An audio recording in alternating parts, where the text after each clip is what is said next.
আল্লাহ বলেন, আমি কি তোমাদেরকে এমন একটা ব্যবসার কথা বলবো যে ব্যবসা তোমাদেরকে যন্ত্রণাদায়ক আযাব থেকে রক্ষা করবে? সেই ব্যবসাটা হলো তোমরা আল্লাহকে বিশ্বাস করবা, রসুলকে বিশ্বাস করবা, জানমাল নিয়ে আল্লাহর রাস্তায় লড়াই করবা। এই ব্যবসা তোমাদেরকে আযাব থেকে রক্ষা করবে।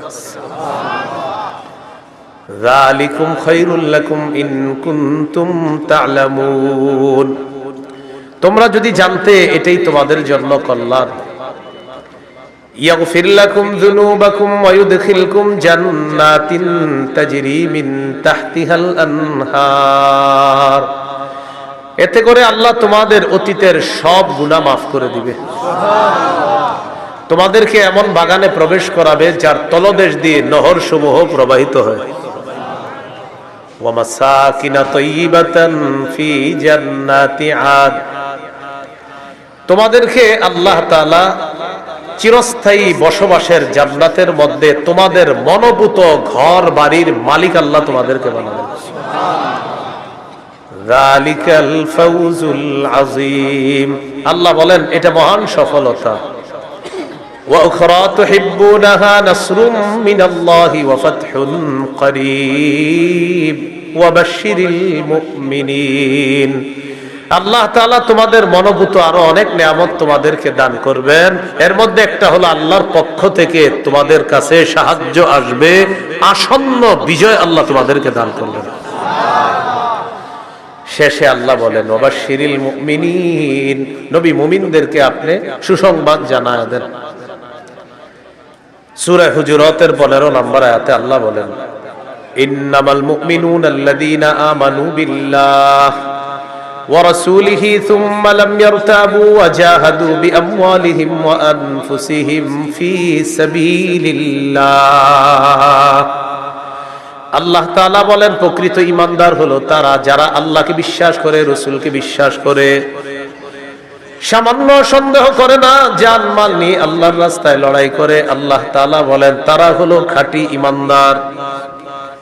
উলাইকা হুমুস সাদিকুন। আমি আল্লাহ পবিত্র কোরআনে তাদেরকে খাঁটি সত্যবাদী বলে ঘোষণা করলাম। ঈমান আল্লাহকে রাসূলকে বিশ্বাস করা, সন্দেহ না করা, জানমাল নিয়ে জিহাদ করা। আল্লাহ বলেন কোরআনে বলে দিলাম তারা খাঁটি সত্যবাদী। আবু দাউদের হাদিস 2504 নম্বর হাদিস। ক্বালা রাসূলুল্লাহ সাল্লাল্লাহু আলাইহি ওয়াসাল্লাম জাহিদুল মুশরিকিনা বিআমওয়ালিকুম ওয়া আনফুসিকুম ওয়া আলসিনাতিকুম। নবীজি বলেন তোমরা মুশরিকদের সাথে লড়াই করো তোমাদের সম্পদ দিয়ে, তোমাদের জান দিয়ে, তোমাদের জবান দিয়ে। নবী বলেন সম্পদ দিয়ে লড়াই করো, জান দিয়ে লড়াই করো, তোমাদের জবানের মাধ্যমে লড়াই করো। এক নাম্বার নবী বললেন মাল দিয়ে লড়াই করো। আমাদের দেশে জিহাদ ফরজ হওয়ার আগ পর্যন্ত এখন আমরা মাল কোথায় দিব? ফিলিস্তিনের মুজাহিদদের জন্য ফান্ড কালেকশন করে তাদের কাছে পাঠাতে হবে। এটা জান, এটা হলো মাল। আর জান আমাদের দেশের বিজ্ঞ মুফতি সাহেবরা যদি ফতোয়া দেয় জিহাদ ফরজ, তখন জান দিয়ে জিহাদ করো। 3 নাম্বার আলসিনাতিকুম, জবান দিয়ে জিহাদ করবা। ফিলিস্তিনের বিরুদ্ধে গোটা দুনিয়াও যদি এখন হয়ে যায়, গোটা দুনিয়ার বিরুদ্ধে আমাদের বলতে হবে। এটা হলো জবান দিয়ে বলতে থাকা। বুঝে আসছে সবার কথাগুলো? জিহাদের নিয়ত আছে সবার? কার কার আছে দেখি? মাশাআল্লাহ, হাত নামান। জিহাদের নিয়ত না থাইকা যদি মারা যান, মুনাফিকি মৃত্যু। সহিহ মুসলিমের বর্ণনা 1910 নম্বর হাদিস, 1910 নম্বর হাদিস। ক্বালা রাসূলুল্লাহ সাল্লাল্লাহু আলাইহি ওয়াসাল্লাম মান মাতা ওয়া লাম ইয়াগযু ওয়া লাম ইউহাদ্দিস বিহি নাফসাহু মাতা আলা শু'বাতিন মিনান নিফাক। কোন মুসলমান যদি মারা যায় আর সে জিহাদ করলো না অথবা জিহাদের নিয়ত করলো না, সে মুনাফিকি মৃত্যুবরণ করলো।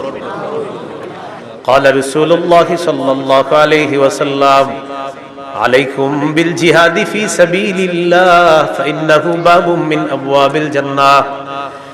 নবীজি বলেন তোমরা নিজেদের উপর আবশ্যক করে নাও আল্লাহর রাস্তায় লড়াই করা। মনে রাখবা জিহাদ হলো জান্নাতের দরজা সমূহের মধ্যে একটা দরজা। জান্নাতের একটা দরজা জিহাদ। ফিলিস্তিনের ছোট্ট ছোট্ট বাচ্চাদের মস্তিষ্ক তৈরি হয় ছোটবেলা থেকে যে ইসলামের পবিত্র একটা বিধান হলো জিহাদ। আমাদের দেশে মানুষ জিহাদের নাম শুনলে বলে ইন্না লিল্লাহ, কি বলে, মানে এটা আবার কি বললেন হুজুর, এই বিষয় ছাড়া অন্য কিছু থাকলে বলে না। মা বোনরা শোনেন, সন্তানকে শৈশব থেকে জিহাদের মানসিকতায় বড় করতে হবে। পৃথিবীর যে গতি দেখা যাইতেছে, মুসলমানদের মধ্যে প্রচুর মুজাহিদ বাহিনী তৈরি করা এখন সময়ের দাবি। আল্লাহ কথাগুলা বুঝার তৌফিক দান করেন। قال رسول الله صلى الله عليه وسلم من قتل في سبيل الله فوق ناقة وجبت له الجنة। নবীজি বলেন, কেউ যদি আল্লাহর রাস্তায় লড়াই করে এই পরিমাণ ওটের দুধ দুইবার আপনি পান করলেন, একবার এরপরে আবার পান করলেন, এই যে মাঝে সময়টা গ্যাপ হয়, নবী বলেন এই পরিমাণ কোন ব্যক্তি যদি আল্লাহর রাস্তায় আল্লাহর দ্বীন প্রতিষ্ঠিত করার জন্য লড়াই করে, তার জন্য আল্লাহর জান্নাত ওয়াজিব হয়ে যায়। এই জন্য জিহাদের নিয়ত সবাই রাখবো, বলেন ইনশাআল্লাহ। আবু দাউদের হাদিস 2484 নম্বর হাদিস, 2484। قال رسول الله صلى الله عليه وسلم لا تزال طائفة من أمتي يقاتلون على الحق ظاهرين على من ناوأهم। নবীজি বলেন, আমার উম্মতের একটা দল সদা সর্বদা হকের পক্ষে লড়াই করবে, তাদের সাথে বাতিল লড়াই করতে আসবে, বাতিলদেরকে তারা নাস্তানাবুদ করে ছাড়বে, বাতিলদেরকে তারা সর্বশেষ পরাজিত করেই ছাড়বে। যার বড় প্রমাণ হলো বর্তমান আফগানিস্তান। কোন দেশ? আফগানিস্তান। অভিভাবক বানাইছে কাকে জানেন? আল্লাহকে। কাকে? আমাদের অভ্যাস হলো এক তাগুত অভিভাবক বানানোর পর এটারে চাইরা আরেক তাগুতকে অভিভাবক বানাই। সূরা বাকারার 257 নম্বর আয়াতে আল্লাহ বলেন, আল্লাহু ওয়ালিয়্যুল্লাযীনা আমানু, ঈমানদারদের অভিভাবক হলেন আল্লাহ।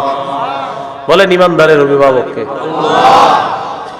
সূরা মাঈদার 51 নম্বর আয়াতে আল্লাহ বলেন, ইয়া আইয়ুহাল্লাযীনা আমানু লা তাত্তাখিযুল ইয়াহুদা ওয়ান নাসারা আউলিয়া। হে ঈমানদারগণ, ইহুদি খ্রিস্টানদেরকে অভিভাবক রূপে গ্রহণ করবা না। বারবার আমরা ভুল করি, এক অভিভাবক ছেড়ে আর এক অভিভাবক ধরি, কিন্তু মজার ব্যাপার আর দুঃখের ব্যাপার আর ইন্টারেস্টিং ব্যাপার, আগে যেটাকে ধরি সেটাও তাগুত, পরে যেটাকে ধরি সেটাও তাগুত। তাই মুসলমানদের চূড়ান্ত ভাগ্য পরিবর্তন হয় না। এই জন্য বাংলাদেশে একটা সময় চলতেছে এখন যদি হুজুররা গুতাগুতি বন্ধ না কইরা, এখন যদি এক না হইতে পারে, আগামী 50 বছর এই সুযোগ আর আসবে না। এটা এখন চলছে। আমাদের বাংলাদেশের সব মুসলমানদের মনের দাবি একটা এখন, যে আমরা বাংলাদেশে ইসলামী মাইন্ডের কোন নেতা চাই। এটা সব মুসলমানদের মনের চাওয়া। আপনি খুঁজে দেখেন, হাঁটতে হাঁটতে সবার এটা চাওয়া। কিন্তু এই সুযোগটা যদি কাজে না লাগাই, তবে ওই যে ওই এক তাগুত ছাইরা আরেকটারে ধরি, বৃষ্টি থেকে বাঁচার জন্য ঝর্ণার নিচে এসে দাঁড়াই। কোথেকে বাঁচার জন্য কই দাঁড়াই? কেউ আপনার ঝর্ণা নিচে কেন? বাইরে বৃষ্টি, এখানে কি? ও আচ্ছা। এই ভুল বারবার করলে ভাগ্য পরিবর্তন হবে না। আবু বকর, ওমর, উসমান, আলী রাদিয়াল্লাহু তাআলা আনহুম, তাদের যুগের সেই খেলাফতের রাশেদা খেলাফত ব্যবস্থা ছাড়া মুসলমানদের চূড়ান্ত ভাগ্য পরিবর্তন হবে না, হতে পারে না কিয়ামত পর্যন্ত। তো বলছিলাম, রাসূলুল্লাহ সাল্লাল্লাহু আলাইহি সাল্লাম বলেন, লা তাজালু তাইফাতুম মিন উম্মতি ইউকাতিলুনা আলাল হক। আমার উম্মতের একটা দল সদা সর্বদা হকের পক্ষে লড়াই করবে। যাহিরিনা আলা মান নাওয়াহুম, তাদের বিরুদ্ধে যারা থাকবে তাদেরকে তারা পরাজিত করে ছাড়বে। হাত্তা ইউকাতিলা আখির উম্মতি আল মাসিহাদ দাজ্জাল, এমনকি আমার উম্মতের সর্বশেষ দলটি দাজ্জালকে পর্যন্ত পরাজিত করবে। আমার উম্মতকে আল্লাহ বিজয় দান করবে। আবু দাউদের 2532 নম্বর হাদিসের বর্ণনা, 2532। এই হাদিসে কি বলে দেখেন, قال رسول الله صلى الله عليه وسلم ثلاثة من أصل الإيمان। নবীজি বলেন ইমানের মূল হলো তিনটা। বলেন ইমানের মূল কয়টা? মানে অনেকগুলো আছে, এর মধ্যে সবচেয়ে বেশি মূল কয়টা? এক নম্বর আল কাফু আম্মান ক্বালা লা ইলাহা ইল্লাল্লাহ।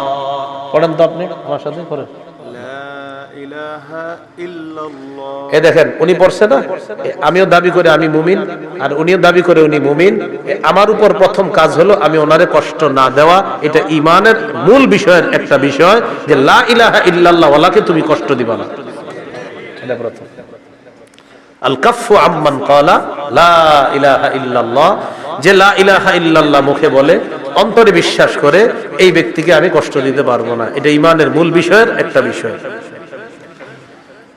দ্বিতীয় বিষয় ওয়ালা নুকাফিরুহু বিযামবিন, কোন মুমিনকে শুধু গুনাহের কারণে আমরা তাকে কাফের বলবো না। তিন নাম্বার ওয়ালা নুখরিজুহু মিনাল ইসলামি বিআমালিন, কোন আমলের কারণে কোন মুসলমানকে ইসলাম থেকে বের করে দিব না। কোন আমলের কারণে ইসলাম থেকে তাকে আমরা বের করে দিব না। হ্যাঁ হুজুর তার ব্যাপারে কোন ফতোয়া আসবে, এটা ফতোয়া বিভাগ ফতোয়া দিবে, আপনি কথায় কথায় কাউরে কাফের বলে ফেলবেন।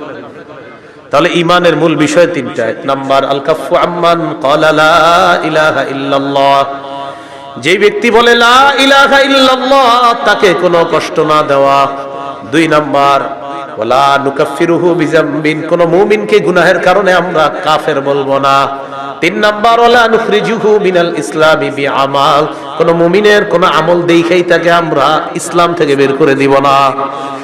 এরপর আল্লাহ নবী বলেন ওয়াল জিহাদু মাযিন মুনযু বাসানি আল্লাহু ইলা আইয়ু কাতিলা আখির উম্মতি আদ-দাজ্জাল। নবী বলেন আমি যেদিন থেকে আল্লাহ আমাকে নবুয়ত দান করছেন সেদিন থেকে জিহাদ জারি আছে, জিহাদ ফরজ আছে, কিয়ামত পর্যন্ত চলতে থাকবে। আমার উম্মতের শেষ দলটা দাজ্জালের সাথে লড়াই করা পর্যন্ত আমার এই জিহাদের যে বিধান আল্লাহ দিয়েছেন কিয়ামত পর্যন্ত এটা চলতেই থাকবে। তাহলে কিয়ামত পর্যন্ত জিহাদ চলতে থাকবে।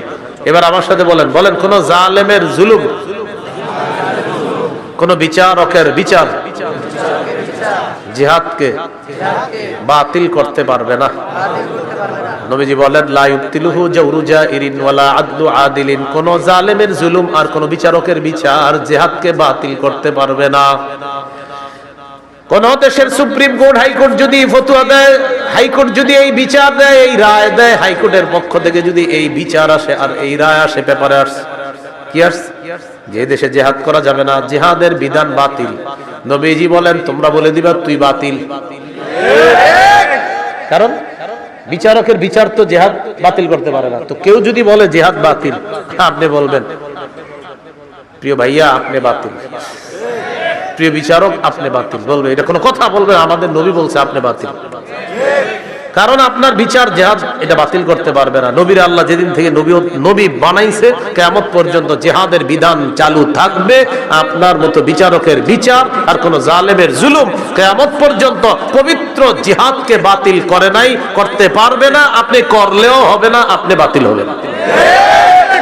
এই হলো জিহাদের বিধান। আল্লাহ আমাদেরকে বুঝার তৌফিক দান করেন। তবে ওই বিষয়টা গুরুত্বপূর্ণ। আমরা জিহাদ করব কখন? এদেশের বিজ্ঞ মুফতিরা ফতোয়া দিবে যখন, বিজ্ঞ মুফতি সাহেবরা ফতোয়া দিতে হবে। আপনি সকালে গিয়ে আবার কিছু উড়াই দিয়ে না, বিজ্ঞ মুফতি সাহেবদের ফতোয়া লাগবে, তখন জিহাদ ফরজ হবে। আল্লাহ কথাগুলা বুঝার তৌফিক দান করেন। সহিহ বুখারীর বর্ণনা 3123 নম্বর হাদিস। عن أبي هريرة رضي الله تعالى عنه قال قال رسول الله صلى الله عليه وسلم تكفل الله لمن جاهد في سبيل الله لا يخرجه إلا الجهاد في سبيله وتصديق كلماته بأن يدخله الجنة أو يرجعه في مسكنه الذي خرج منه ما نال من أجر أو غنيمة। কোন ব্যক্তি জিহাদে বের হয়েছে, শুধু জিহাদের নিয়তে বের হয়েছে এবং আল্লাহর কথাগুলা বিশ্বাস করছে, হ্যাঁ জিহাদ করলে এই লাভ, এগুলা জেনে সে বের হয়েছে। এই ব্যক্তি জিহাদের ময়দানে যাওয়ার পর আল্লাহ দায়িত্ব নিয়ে নেয়, হয়তো শহীদ বানায়া তাকে জান্নাতে পৌঁছায়া দিবে, না হয় প্রচুর গনিমতের মাল সহ তার ঘরে আল্লাহ তাকে ফিরিয়ে দিবে। সহিহ মুসলিমের বর্ণনা 1878 নম্বর হাদিস। قال رسول الله صلى الله عليه وسلم মাসালুল মুজাহিদি ফি সাবিলিল্লাহ কামাসালিস সাইমিল কাইমিল কানিতি বিআয়াতিল্লাহ লা ইয়াফতুরু মিন সিয়ামিন ওয়ালা সালাত হাত্তা ইয়ারজিআল মুজাহিদু ফি সাবিলিল্লাহ। নবীজি বলেন, কোন ব্যক্তি নফল রোজা রাখে, নফল নামাজ পড়ে, আর নামাজের মধ্যে ধারাবাহিক কোরআন তেলাওয়াত করে। কোন ব্যক্তি নামাজের মধ্যে আছে, নফল নামাজের মধ্যে কোরআন তেলাওয়াত করতেছে, আর লোকটা রোজা অবস্থায়, এক হলো সে রোজাদার, আরেক হলো সে নামাজের মধ্যে আছে, আরেক হলো সে আল্লাহর কোরআন তেলাওয়াত করতেছে। সবগুলোই গুরুত্বপূর্ণ। নবীজি বলেন, এই ব্যক্তি কোন রকম ক্লান্তিহীন ভাবে এই ইবাদত করলে যে সওয়াব, নফল নামাজ ধারাবাহিক পড়ে, রোজাও রাখে আর তেলাওয়াত করতেছে, কোনো ক্লান্ত নাই, এই লোকটা ক্লান্ত হয় না। এই ক্লান্তিহীন নামাজ রোজা, ক্লান্তিহীন তেলাওয়াত করে সেই ব্যক্তি যে সওয়াব পাবে, আল্লাহর রাস্তায় যে মুজাহিদ, এই মুজাহিদ জিহাদে যাওয়ার পর ফিরে আসার আগ পর্যন্ত এই পরিমাণ সওয়াব আল্লাহ তার আমল নামায় দিয়ে দেয়। চলতে থাকে আমল নামায়। এটা মুজাহিদ যদি আল্লাহর রাস্তায় যায়। আবু দাউদের বর্ণনা 1449 নম্বর হাদিস। এই হাদিসের বর্ণনাকারী সাহাবীর নাম আব্দুল্লাহ ইবনে হুবশিগিল খাসআমি রাদিয়াল্লাহু তাআলা আনহু। তিনি বলেন, আন্না রাসূলুল্লাহ সাল্লাল্লাহু আলাইহি ওয়াসাল্লাম সুইলা আইয়ুল আমালি আফযালু ইয়া রাসূলুল্লাহ। নবীজিকে জিজ্ঞাসা করা হলো, হুজুর কোন আমল সবচেয়ে শ্রেষ্ঠ? নবীজি বললেন, তুলুল কিয়াম, লম্বা সময় নামাজে দাঁড়ায়া থাকা, এটা শ্রেষ্ঠ আমল। শীতকালে লম্বা সময় একটু নামাজ পড়েন, তাহাজ্জুদ পড়েন, লম্বা সময় একটু দাঁড়ায় থাকেন শীতকালে। বলেন ইনশাআল্লাহ। 4 রাকাত সুন্নত একদম 3.5 মিনিটের বেশি লাগাবেন না। কি বলেন? কয় রাকাত? 4 রাকাত। প্রথম 2 রাকাত মনে করেন ঠিক মতো পড়ছে, পরে ইমাম সাহেব জামাতে দাঁড়াইবো, পরের 2 রাকাত পুরাই বুলেট শুরু হয়ে গেছে। কি ঘটনা কি? মুয়াজ্জিন সাহেব ইকামত দিছে, হের কথা হলো আমি এই 2 রাকাত যেমনি হোক শেষ করে ধরবই হুজুর। পরে এই দেখবেন পাশে যারা আছেন, তখন দেখবেন প্রথম 2 রাকাত ঠিক ছিল, পরে ওই তৃতীয় রাকাতে মানে আমি বুঝাই, সুবহানা রাব্বিয়াল আযীম, এই বাক্যে সিন কয়বার? একবার। সুবহানা রাব্বিয়াল আযীম, সিন কয়বার হুজুর? একবার। সুবহানা রাব্বিয়াল আযীম, সিন কয়বার? একবার। এবার দেখেন, এর মানে উনি 3 বার সুবহানা রাব্বিয়াল আযীম বলেন, যেহেতু সু সু সু আর সিন তো একবার বাক্যে, এর মানে সু সু সু মানে 3 বার সুবহানা রাব্বিয়াল আযীম কমপ্লিট। এটা পাশে থেকেও শুনবেন না সময় দেখবেন, মানে কি আপনি সুব কি এই বাক্যে যদি সিন তার যে 3-4 বার আছে তাহলে বুঝতাম আপনি একটাই বলছেন বাক্য, কিন্তু বাক্যে তো সিন একবার, এর মানে আপনি সু সু 3 বার বলা মানে আপনি সুবহানা রাব্বিয়াল আযীম 3 বার পড়ে ফেলছেন। এরকম পাশে দেখবেন, আল্লাহু আকবার, আল্লাহর সাথে তামাশা করেন, ফাজলামি করেন। তুলুল কিয়াম, লম্বা সময় নামাজে দাঁড়ানো বড় ইবাদত। ভাই নামাজ ধীরস্থির ভাবে পড়েন, জীবনে এই কাজটা খুব সুন্দরভাবে করবেন। বলেন ইনশাআল্লাহ। ওযু করবেন সুন্দরভাবে, মসজিদে নামাজ পড়বেন সুন্দরভাবে, নামাজের সাথে কোনো আপোষ করবেন না। এমনকি আলোচক যারা আলোচনা করে, তাদের আলোচনা যদি মনে করেন আলোচনায় উঠাবে, তারা আলোচনার মাঝেও নামাজকে তাড়াহুড়া না করা, সফরে অন্তত আলাসরিন না আতইন, এটাও সুন্দর মতো পড়তে হবে। সুবহানা রাব্বিয়াল আযীম আলা, এটা সুন্দর মতো পড়তে হবে, কমপক্ষে 3 বার সুন্দর মতো পড়তে হবে। 1 মিনিটে 2 রাকাত যেন শেষ না হয়, বিষয়টা দিকে খেয়াল রাখেন। তো রাসূলুল্লাহ সাল্লাল্লাহু আলাইহি সাল্লাম বললেন, তুলুল কিয়াম, সবচাইতে শ্রেষ্ঠ আমল আল্লাহর কাছে লম্বা সময় নামাজের মধ্যে দাঁড়িয়ে থাকা। কিলা আইয়ু সাদাকাতি আফযালু ইয়া রাসূলুল্লাহ, হুজুর কোন সদকাটা সবচাইতে শ্রেষ্ঠ? নবীজি বললেন, জাহদুল মুকিল্লি, কোন ব্যক্তি পরিশ্রম করে, কষ্ট করে উপার্জন করে যেই সম্পদ, এই কষ্টার্জিত উপার্জন থেকে যদি সে আল্লাহর রাস্তায় দান করে, সদকা করে, মাদ্রাসায় দেয়, তার এই সদকা আল্লাহর কাছে সর্বশ্রেষ্ঠ সদকা হয়ে যায়। রিকশা চালাইছেন, কিছু টাকা কামাইছেন, 5 টাকা সদকা করছেন, মাস শেষে বেতন পাইছেন, কষ্টার্জিত এই বেতন পাওয়ার পর ইখলাসের সাথে 5টা টাকাই কোন অসহায়কে দিবেন, এই আমলটা আল্লাহর কাছে শ্রেষ্ঠ সদকা হয়ে যায়। কিলা আইয়ুল হিজরাতি আফযালু ইয়া রাসূলুল্লাহ, হুজুর কোন হিজরত আল্লাহর কাছে সবচাইতে শ্রেষ্ঠ আপনার কাছে জানতে চাই। নবীজি বললেন, মান হাজারা মা হারামাল্লাহু আলাইহি, আল্লাহ যা হারাম করেছেন এই হারাম থেকে বেঁচে থাকা হলো আল্লাহর কাছে সর্বশ্রেষ্ঠ হিজরত। কিলা আইয়ুল জিহাদি আফযালু ইয়া রাসূলুল্লাহ, হুজুর কোন জিহাদ আল্লাহর কাছে সবচেয়ে শ্রেষ্ঠ? নবীজি বললেন, মান জাহাদাল মুশরিকিনা বিমালিহি ওয়া নাফসিহি, যে ব্যক্তি মুশরিকদের বিরুদ্ধে তার জানমাল নিয়ে লড়াই করে, এই জিহাদ আল্লাহর কাছে সর্বশ্রেষ্ঠ জিহাদ হয়ে যায়।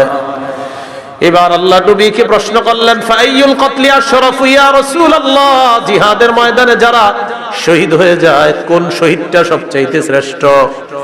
নবীজি বললেন, মান উহরিকা দামুহু ওয়া উতিরা জাওয়াদুহু, যে ব্যক্তি বাহন নিয়ে জিহাদের ময়দানে আসে, তাকে যদি শহীদ করা হয়, তার বাহনটাও যদি শহীদ করে দেওয়া হয়, এই শহীদ হলো আল্লাহর কাছে সর্বশ্রেষ্ঠ শহীদ। এটা হলো সবচেয়ে মর্যাদাপূর্ণ হত্যা। তাকেও হত্যা করা হয়েছে আর তার বাহনটাকেও হত্যা করা হয়েছে, এটা আল্লাহর কাছে সর্বশ্রেষ্ঠ শহীদ হিসাবে পরিগণিত হয়। এই হলো আপনার জিহাদের ময়দানে জিহাদের ফজিলত। তিরমিজির বর্ণনা 1655 নম্বর হাদিস, 1655 নম্বর হাদিস। عن أبي هريرة رضي الله تعالى عنه قال قال رسول الله صلى الله عليه وسلم, নবীজি বলেন, সালাসুন হাক্কুন আলাল্লাহি আউনুহুম, তিন ব্যক্তিকে সাহায্য করা আল্লাহ নিজের উপর ওয়াজিব করে নেয়। বলেন তো কয়জনকে সাহায্য করা আল্লাহ নিজের উপর ওয়াজিব করে নেয়? এক নাম্বার, আল মুজাহিদু ফি সাবিলিল্লাহ, যে ব্যক্তি আল্লাহর রাস্তায় জিহাদের মধ্যে আছে তাকে সাহায্য করা আল্লাহ নিজের উপর ওয়াজিব করে নেয়। দুই নম্বর, আল মুকাতাবুল্লাযী ইউরিদুল আদা, চুক্তিকৃত গোলাম, মালিকের সাথে চুক্তি হয়েছে এই পরিমাণ টাকা দিলে মালিক তাকে আজাদ করে দিবে, আল্লাহ তাআলা এই গোলামকে সাহায্য করা নিজের উপর ওয়াজিব করে নেয়। তিন নম্বর, নাকিহুল্লাযী ইউরিদুল আফাফা, কোন ব্যক্তি যদি বিয়ের মাধ্যমে পবিত্র হতে চায়, আল্লাহ তাআলা তাকে সাহায্য করা নিজের উপর ওয়াজিব করে নেয়। বিয়ের মাধ্যমে কি হতে চায়? পবিত্র। আপনার নিয়ত হলো আপনি বিয়ে করবেন, এই ওয়াজের পরে অনেকে গিয়ে বলবে, হুজুর আমি তো নিয়ত করছি বিয়ের মাধ্যমে পবিত্র হবো, কই টাকা পয়সা তো আসতেছে না। আপনার নিয়ত পুরোটা আমারে বলেন নাই, আপনার নিয়ত অনেকগুলো আছে। এক নাম্বার নিয়ত, যে মায়াটারে দেখবেন আপনি বিয়ের জন্য, এই মেয়েটারে আপনার বাপেরও দেখাবেন বিয়ের আগে, এটাও আপনার নিয়তে আছে। বলেন বালেগা হুবো বধূকে বলেন, আবার বালেগা হুবো স্ত্রীকে শ্বশুরের জন্য দেখা সম্পূর্ণ হারাম। তো আপনার নিয়ত এটা যে আমার আব্বা দেখবে, যাই হোক আব্বা দেখছে, যাই হোক সবাই দেখার পরে সর্বশেষটা কি? আমেরিকা দুলাভাই থাকে, দুলাভাই যতক্ষণ পর্যন্ত হা না বলবে বিয়ের ব্যাপারে, হা হবে না। তো সর্বশেষ কন্যা পক্ষরে জানানো হবে আমার দুলাভাই আমেরিকা আছে, উনি হ্যাঁ বললে হ্যাঁ, কারণ বিয়েটা তো দুলাভাই করবে, এই জন্য দুলাভাই ছবিটা দেখবে, দেখার পর দুলাভাই যদি বলে হ্যাঁ, নির্লজ্জ আর বেহায়ার মতো নিজের বউয়ের ছবিটা বন্ধুদেরকে আর দুলাভাইয়ের কাছে পাঠায়, এত বেহায়া আর বেশরম। তো দুলাভাই ছবি দেখে, দেখার পর দুলাভাই বলবে নাক কেমন, কান কেমন, চোখ কেমন, তারপর তিনি বলবে হ্যাঁ অথবা না, কারণ বিয়েটা তার দুলাভাইয়ের সাথেও হবে, তার সাথেও হবে। নির্লজ্জ কোথাকার, বেহায়া কোথাকার, হারাম কাজ করে আবার বলে উনি বললেই হবে। এইভাবে বলার পরে অনেকের লজ্জা হবে না, দেখবেন অনেকে এখনো দেখেন পাঠাইতেছে মোবাইলে। তো তিন নাম্বার, যে বিয়ের মাধ্যমে নিজের পবিত্র করতে চায়, এই ব্যক্তিকে সাহায্য করা আল্লাহ নিজের উপর ওয়াজিব করে দেয়। তাহলে এর মধ্যে একজন হলো মুজাহিদ।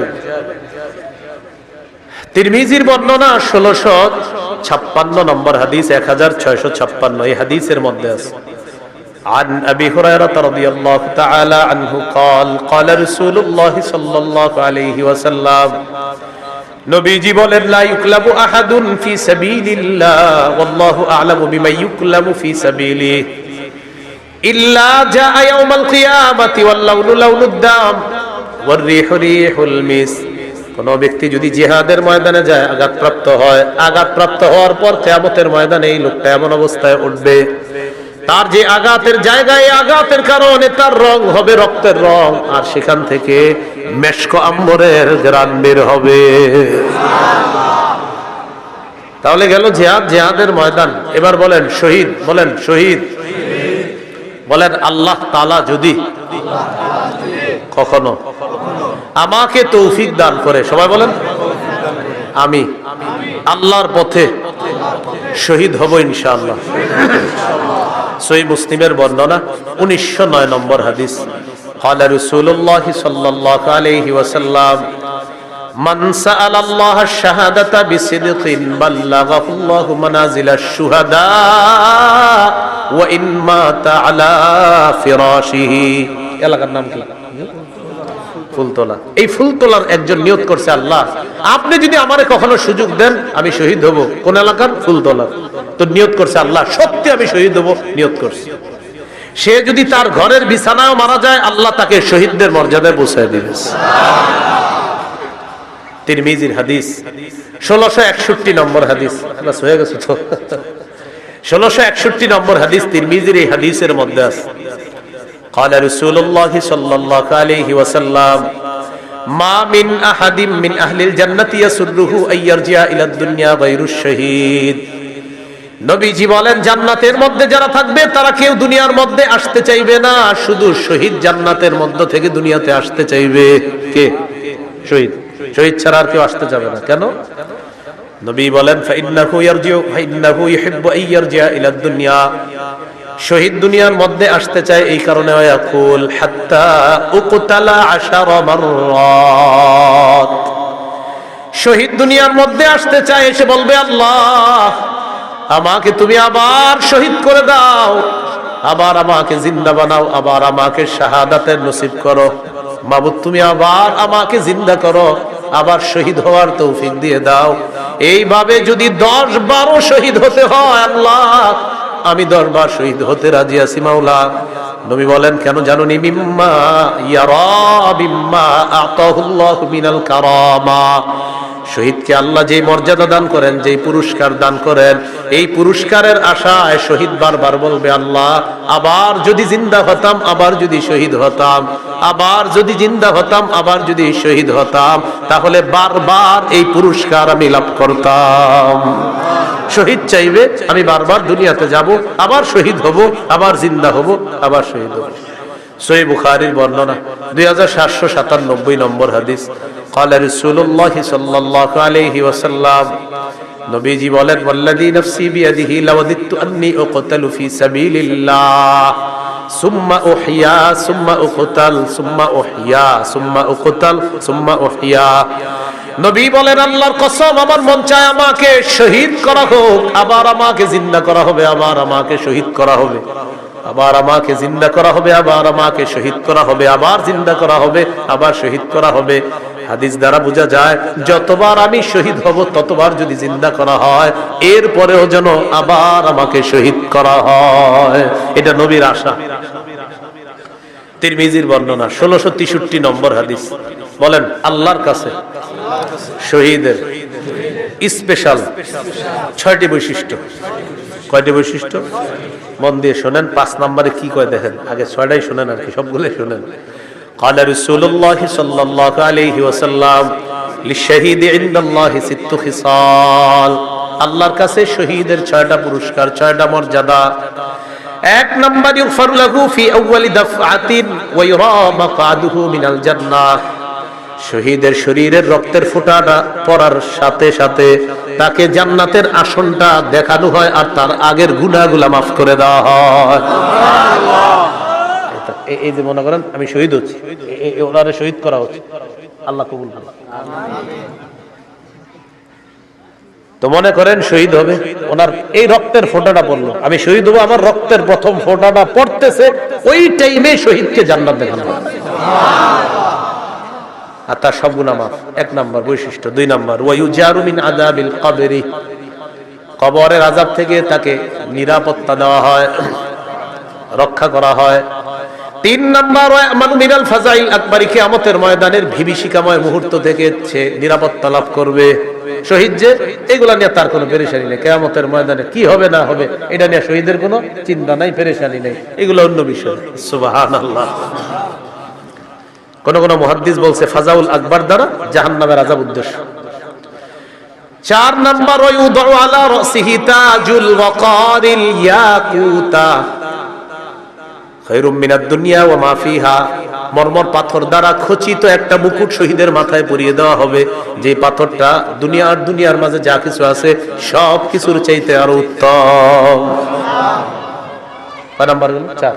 5 নাম্বার কি বলে, ওয়া ইউজাওয়াজু সিনতাইনি ওয়া সাবঈনা যাওজাতাম মিনাল হুরিল ঈন। 5 নাম্বার 72 জন হুরের সাথে তার বিয়ে দেওয়া হবে। সুবহানাল্লাহ। 6 নাম্বার ওই শাফাউ ফি 70 মিন আকারিবিহি, তার নিকটাত্মীয়র মধ্যে কম পক্ষে 70 জনের ব্যাপারে তার সুপারিশ কবুল করা হবে। সুবহানাল্লাহ। এই 6টা বৈশিষ্ট্য শহীদের। আল্লাহ আমাদেরকে জজবাত দান করেন, আমিন। শহীদি তামান্না দান করেন, আমিন। সূরা আলী ইমরান 169 নম্বর আয়াত। এই আয়াতের একটা ব্যাখ্যা হাদিস হলো আবু দাউদের হাদিস 2520 নম্বর হাদিস, 2520 হাদিসটি মন দিয়ে শুনেন। ওলামা হযরত ছাড়া অন্যরা জবাব দেন, ওলামায়ে কেরাম ছাড়া অন্যরা। উহুদের যুদ্ধে কয়জন মুসলমান শহীদ হয়েছে? হ্যাঁ, মাশাআল্লাহ, কয়জন? 70 জন। আব্দুল্লাহ ইবনে আব্বাস রাদিয়াল্লাহু তাআলা আনহুমার বর্ণনা দেখেন কি বলে, লাম্মা উসিবা ইখওয়ানুকুম বিউহুদিন, নবী বলেন উহুদের যুদ্ধে যখন তোমাদের ভাইয়েরা শহীদ হলো, জাআলাল্লাহু আরওয়াহাহুম ফি জাওফি তায়রি খুদরিন, আল্লাহ তাআলা তাদের আত্মাগুলা সবুজ পাখির পেটে ঢুকায় দিয়েছে। সবুজ পাখির পেটে দিয়ে দিয়েছে। তারিদু আনহারাল জান্নাতি ওয়া তাকুলু মিন সিমারিহা ওয়া তাবি ইলা কানাদিলা মিন যাহাবিন মুআল্লাকাতিন ফি জিল্লিল আরশ। সবুজ পাখির পেটের মধ্যে ঢুকিয়ে দেওয়ার পর এই পাখির নদীর ঝর্ণা, ওই নদী নালা আর ঝর্ণার উপরে উড়ে উড়ে বেড়ায় আর জান্নাতের ফল খায়, জান্নাতের ফলমূল খায়। ওয়া তাবি ইলা কানাদিলা মিন যাহাবিন মুআল্লাকাতিন ফি জিল্লিল আরশ, আরশের নিচে স্বর্ণ দ্বারা তৈরি করা ফানুস আছে, ওই ফানুসের মধ্যে গিয়ে পাখিগুলা বসে। পাখি তো পাখির ভিতরে কার আত্মা? শহীদের। তো পাখিগুলা বৈশা কি বলে দেখেন, ফালাম্মা ওয়াজাদু তিবা মাকালিহিম ওয়া মাশরাবিহিম ওয়া মাকিলিহিম, তারা তাদের মনোভূত বাসস্থান পাইল, মনোভূত খাবার পাইল, মনোভূত পানি পাইল। এগুলা পাওয়ার পর তখন তারা কি বলে দেখেন, তখন তারা বলে মাইয়ুবাল্লিগু আন্না ইখওয়ানানা, আচ্ছা আমরা যে এত নিয়ামতের মধ্যে আছি, দুনিয়া আমাদের ভাইদেরকে কে জানায়া দিবে কথাটা, আল্লাহ আমাদের কত নিয়ামত দিস। শহীদরা বলতেছে। এতটুকু বুঝে আসছেন? হাদিসের ব্যাখ্যা হলো কেন শহীদরা এটা বলে, লিআল্লা ইয়াজহাদু ফিল জিহাদ ওয়ালা ইয়ানকুলু ইনদাল হার, যেন আমাদের দুনিয়ার ওই ভাইয়েরা জিহাদের প্রতি অনাগ্রহ না দেখায় আর অলসতা না করে। তাই শহীদরা বসে বসে বলতেছে আমাদের এত নিয়ামতের কথা তাদেরকে কে জানাবে? আল্লাহ জবাব দিয়ে দিলেন, আমি জানাবো। সুবহানাল্লাহ। উবাল্লিগুহুম আনকুম, তোমাদের বিষয়টা আমি জানিয়ে দিচ্ছি। তখন আল্লাহ সূরা আলী ইমরানের 169 নম্বর আয়াত নাজিল করছে। 4 পারা হাফিজি কোরআন মাজিদ অনুযায়ী 11 নম্বর পৃষ্ঠা দেখবেন, মাঝের একদম একটু পরে আছে আয়াতটা। আল্লাহ বলেন, ওয়ালা তাহসাবান্নাল্লাযীনা কুতিলু ফি সাবিলিল্লাহি আমওয়াতা, যারা আল্লাহর রাস্তায় শহীদ হয় তাদেরকে তোমরা মৃত বলো না, বালহুম আহইয়া, বাল আহইয়াউন, তারা জীবিত। ইনদা রাব্বিহিম ইউরযাকুন, রবের কাছে তাদেরকে রিজিকের ব্যবস্থা করা হয়, তাদেরকে খাবারের ব্যবস্থা করা হয়। তাহলে শহীদ হওয়ার নিয়ত আসেনি সবার ইনশাআল্লাহ। ক্রেতাকে, বিক্রেতা, দ্রব্য জান্নাত, দ্রব্য জান্নাত, মূল্য জান্নাত, বাজার জিহাদের ময়দান। আবার ক্রেতা, বিক্রেতা, দ্রব্য জান্নাত, মূল্য জান্নাত, আর বাজার জিহাদের ময়দান। তাহলে জিহাদ, জিহাদের ময়দান, আর হলো শহীদের তামান্না, এগুলো আমরা মনে রাখবো ইনশাআল্লাহ। আল্লাহ তাআলা আমাদের সকলকে যে কথাগুলো শুনলাম বললাম, আমরা সবাই যেন কথাগুলো আমাদের জীবনে আমরা বাস্তবায়ন করতে পারি, আল্লাহ তৌফিক দান করেন। আল্লাহ আমাদের সকলকে জান্নাতে আবার একসাথে দেখা করার তৌফিক দান করেন। সুবহানাল্লাহি ওয়া বিহামদিহি, সুবহানাকাল্লাহুম্মা ওয়া বিহামদিকা, আশহাদু আল্লা ইলাহা ইল্লা আনতা, আস্তাগফিরুকা ওয়া আতুবু ইলাইক।